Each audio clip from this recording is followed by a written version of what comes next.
Dr. Walter Greason. I'm the Dean of the Honor School and also an Associate Professor and Chair of the Department of Educational Counseling Leadership here at Monmouth University in West Long Branch, New Jersey.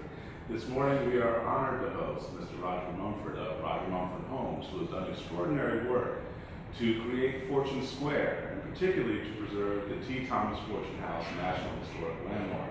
Today he's going to tell us about the process, the extraordinary risk and work and sacrifice that he's done to make this entire project possible. And so I hope you'll enjoy learning about everything I know that's going in and so much more. So thank you, Roger, so much for being here with us. Well, thank you very much, Walter. It's a pleasure. So I wanted to open up and start with kind of, how did you come to see the site, understand the kind of crisis that surrounded this property, and what did you find when you first went in there to kind of look at what needed to be done? My office is located around the corner from the Fortune property, and I drive by the property on a regular basis, and I noticed that it was in considerable disrepair. Asbestos siding. There was a large appendage on the back of the building, which I later learned was a bakery, Red Bank's first bakery. The windows were boarded up. The roof had holes in it, so it was effectively demolishing itself. It was in that type of level of deterioration. At some point, the owners of the property, who owned the property for over 100 years, the Vaccarelli family, who followed Thomas Fortune in terms of ownership of the property, contacted me and indicated that the property was for sale. And I was aware that the property had been for sale by the family, and I had also noticed around that time that there were yellow signs around Red Bank that indicated that there was a group that had been, that a group had assembled with an interest in preserving the home. So I Googled the information that related to Fortune, and I became aware of the history of the home. Ultimately, what happened was I contacted Gilda Rogers and shared with her that a few days prior that I had an idea that related to a way to preserve the home and underwrite what's a very significant improvement. To answer your question with regard to what I found when I went inside the home, I was not able to access the home for some period of time. We had to work through the owners and so forth. When we did access the home, it was a case where respirators were really necessary, and a large family of raccoons had lived in the house for over a decade, and roughly 10 years prior to my inspection of the home, a plumbing pipe burst in the attic, and as a result of that, water cascaded through the home, filled the foundation with water, and contributed not only to mold and a considerable amount of rot, but actually destroyed all of the older flooring and so forth. So the home was filled with all sorts of debris. It had a very significant odor. The mold in some rooms was so substantial that you could take a spackle knife and just scrape it off in layers. So upon further inspection and looking at the foundation, and also seeing that all the key structural members that attach to the foundation were thoroughly rotted, the question was, can this building really be restored? Or is this building so far deteriorated that either it's demolished or conceivably a replica would be built?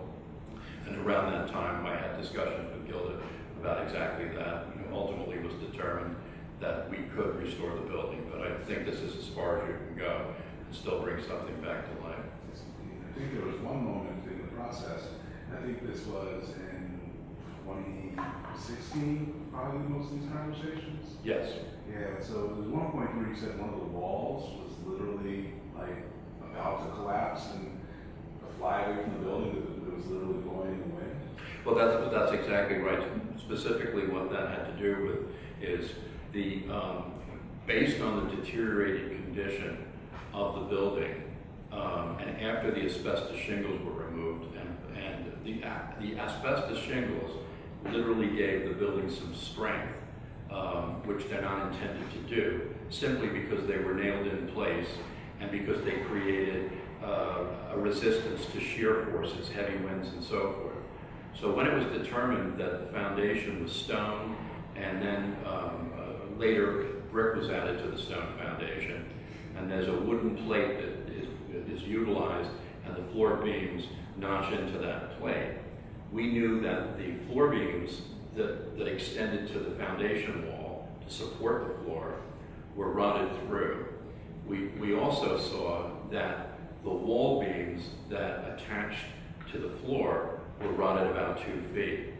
So what we realized was that we needed to create a temporary structure within the structure to support the home, so that the outside walls and the floor beams and the basement could be properly restored. So more specifically, what we did was we went into the basement area, which is about a 6-foot tall basement, and we came off the walls about 4 feet. And what we did was we took pieces of lumber and we used them as posts under every single floor beam that was located on the first floor floor system. And keep in mind that I think it was Monmouth University that dated some of those floor beams back to the late 1600s, and they were effectively fence posts. Yeah. And looking more critically at the structural system, it was obvious to me that that this home was built in 2 or 3 time periods. That the home we know as Maple Hall, that Thomas Fortune lived in, with the French mansard style and what we call the Yankee gutters and really a high level of sophisticated framing, was not done at the same time, as, possibly hundreds of years apart. So getting back to how it was we were able to restore a home that didn't have walls or a floor system or foundation that could support it. The second piece of this is then once you made the assessment and you saw this enormous effort, more than 90% of the home, in some ways, if you just made a market judgment, it was better to start from scratch. But to preserve the history, you made this step to kind of make a plan that's frankly unique, that few private developers would make the leap that you made, particularly in the situation where you're uncertain how the return is going to come back. So tell us about that plan, that what you executed over the next 2 years to try and put this historic treasure back together. Well, the first aspect is recognizing that the home's on the National Historic Registry. We understood that if the home was completely demolished, and it's lost. So that was, a game over type of situation. And secondly, an understanding that it would have a public use as a cultural center, as we originally envisioned, and also understanding that local building codes, even for rehab, are quite stringent in terms of occupancy loads, and further recognizing that the building, even without rot, did not have the type of structural members that would be sufficiently safe. We retained a structural engineering firm that we worked with hand in hand, very frankly, but we don't have structural engineers in-house, and we worked with them to develop a plan that respected the original structure, but created a restored building that has the capacity for significant usage. So that's how we originally planned it. And we also engaged a very competent architect to do an as-built, to work in coordination with the structural engineer so that we could submit building plans to the Borough of Red Bank for the exact home that Fortune lived in. We just needed to bring it back to basics.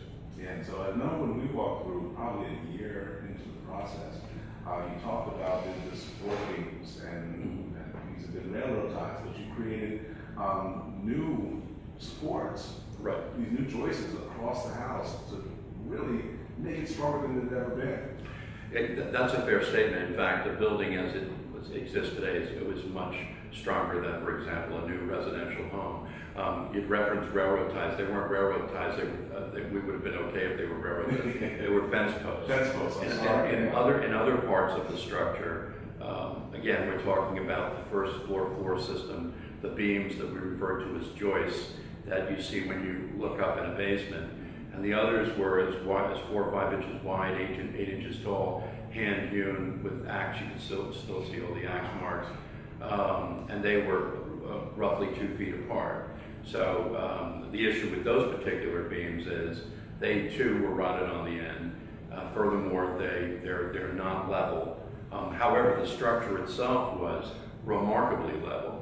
So even though at one point the home was literally sitting in thin air other than the supports we had, the floor elevation of the Fortune home today is exactly where it was when Fortune lived there. It's not a home that was elevated and changed around, and so forth.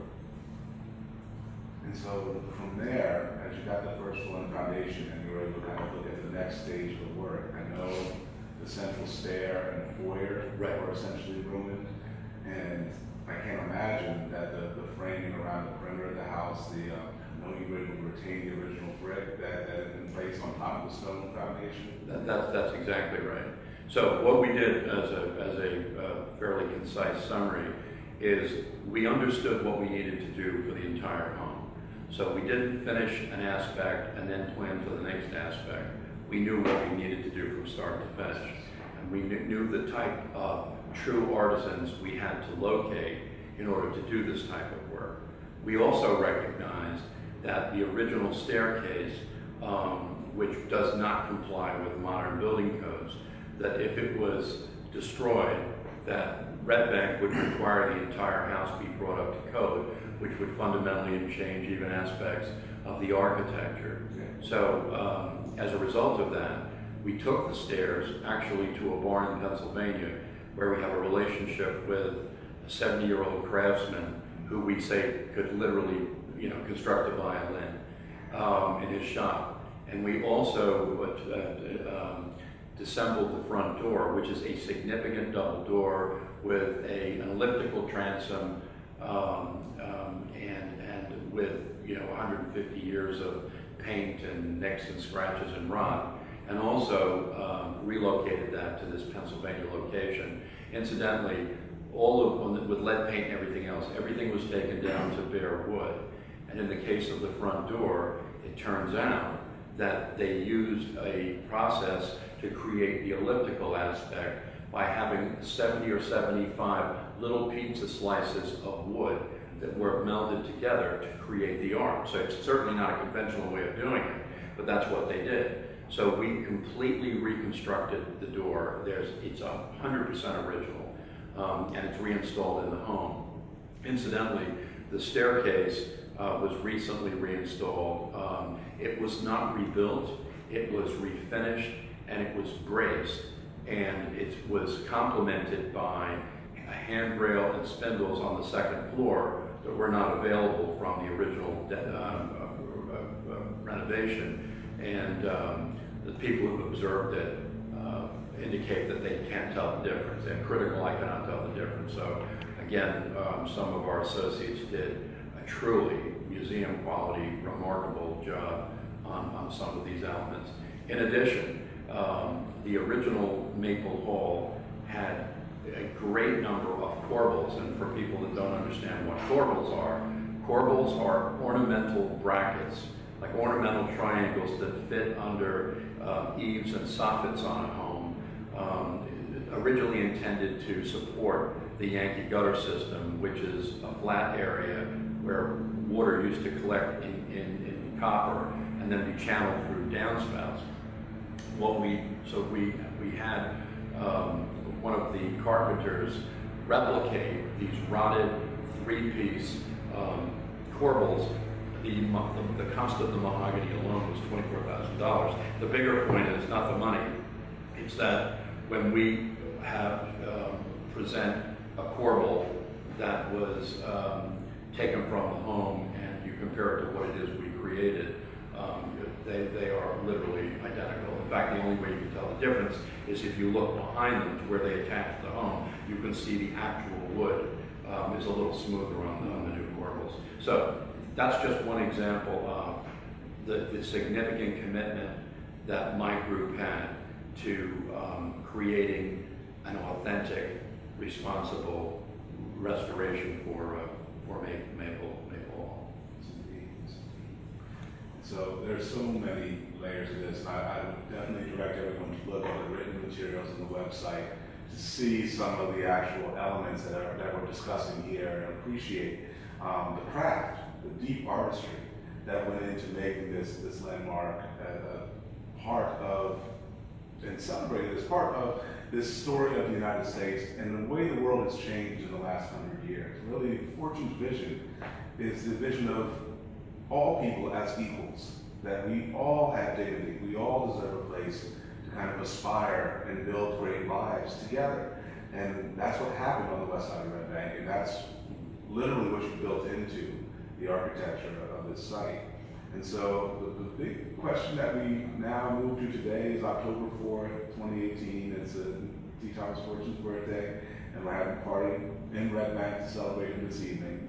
Talk a little bit about the partnership that you built with the T. Thomas Fortune Committee. Now it's the T. Thomas Fortune Foundation and the organizing committee that's planning out for the events, as well as elements like folks that come in and approve the zoning board. Right. A tremendous moment for all of us together. Looking at standards and our connections to the historic preservation community nationally. There's several factors at play here, and first of all, I completely agree with you that the successful restoration of Maple Hall would never have been possible without the support of the group that is now the Thomas Fortune Foundation, as well as the support of the Red Bank Zoning Board, which many people know was not an easy board to appear before. But when we did, we were very well prepared, and we combined the architectural significance of the property with the historical significance of Fortune, along with an economic ability to underwrite the significant improvements by way of a complementary structure located behind Maple Hall that would have virtually all of the same common elements, and hence the name Fortune Square for this community. So, I'm glad that around the time that I met Gilda Rogers, asked her to come to my office of the foundation, and I was thinking about this property. The idea was the type of idea that just occurs to all of us at some point. So just this idea popped in my head that there would be a way to make this happen, and the solution obviously was to create a rateable for Red Bank so that we'd have their support to be able to offer what was a premium price over what Green Acres would have paid, which was turned down by the sellers, and to create a real landmark as well as economic opportunity to hopefully make it all possible. So we were successful in one meeting with the zoning board. I think we were able to obtain 36 variances. Like that point, 36 variances to be able to kind of convert a lot. Right. It's a tremendous accomplishment.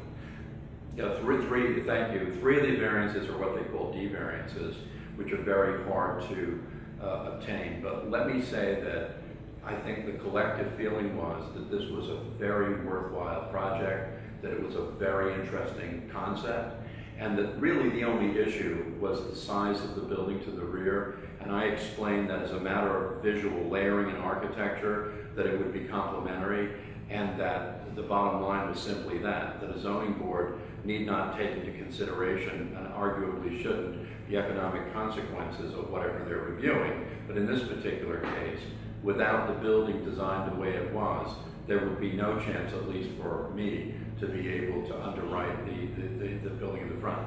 The other part of this is just my own personal feelings. Around the time that I started this property, the nation was facing just a significant number of news stories that related to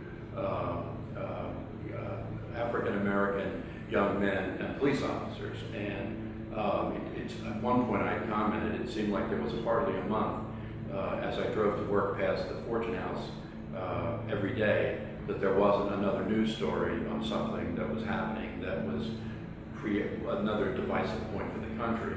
So from my standpoint, as somebody who spent years of development work mostly on residential for sale housing, but on some luxury rental type of properties, the Fortune Square idea provided me with a means by which I could take what I had learned and apply it to something that was a lot greater than me personally. And that was something that I felt strongly about, that I was willing to risk what was a significant amount of money relative to what I'm able to risk, and do it knowing that I was entirely comfortable with the idea that, in fact, it might not be approved. I just felt compelled to do it, and I think Gilda and the foundation understood that and are very appreciative of the fact that I did exactly what I said I was going to do, notwithstanding some bumps in the road and truly very significant additional costs that I had to underwrite. Yes, indeed. And so my last question for you, please, I'm having you talk the entire hour. My last question for you was really, now that you've done this, the house is on the brink of being ready to open. And so what would you like to see unfold? What kind of inspiration should we carry forward to honor Fortune, to respect and honor the work that you've laid out for us? What is your vision for the next steps? Well, I think my vision is really sharing the foundation's vision, Walter. My role was limited. I had an idea, and I was able to have this property approved, able to underwrite the project and put it together so that, again, hopefully it's economically viable, that Maple Hall is this fabulous cultural center that's being contributed for no expense, of course, and that the association the foundation rather, will utilize this wonderful facility to further their stated goals, which are very broad and which are all related to education, to a world that's more culturally inclusive, whether it's school children, whether it's school teachers, just anything that increases our sensitivity, that we're better when we work together, regardless of some parochial thoughts, than when we don't. And I think especially at this point in time, I often think if Fortune was alive, he'd probably be very, he would certainly appreciate the fact and be pleased to see that, an African-American president was president for 8 years, Barack Obama. But at the same time, he'd certainly have to be horrified at how little progress has been made in certain core ways. And unfortunately, we're going through a period of time right now where there's some raw feelings that have surfaced, maybe not from the majority of Americans, but we're not there yet. And I think we all know that. So as people that work in the educational fields and work in business, if we can try to do things that are, at least with part of what we do, that we know at the end of the day that we did at least something to try to propel a more just society, then that's fine with me. It makes me feel better about it. And that's really my involvement with it. Outstanding. Again, thank you so much Thank for you. everything you do, and Thank I'm you. sure we'll find other ways to collaborate going forward. But here at Monmouth University, our founding virtues from 1933 were truth, service, and leadership. And you embody all three of those virtues and have provided us a concrete example. Connected to Fortune's work 100 years ago, in 1901, when he envisioned an inclusive society for people regardless of their religious or cultural background, and literally built churches as educational institutions to bring people together on the west side of Red Bank. You're giving us a chance to realize that dream here in the 21st century.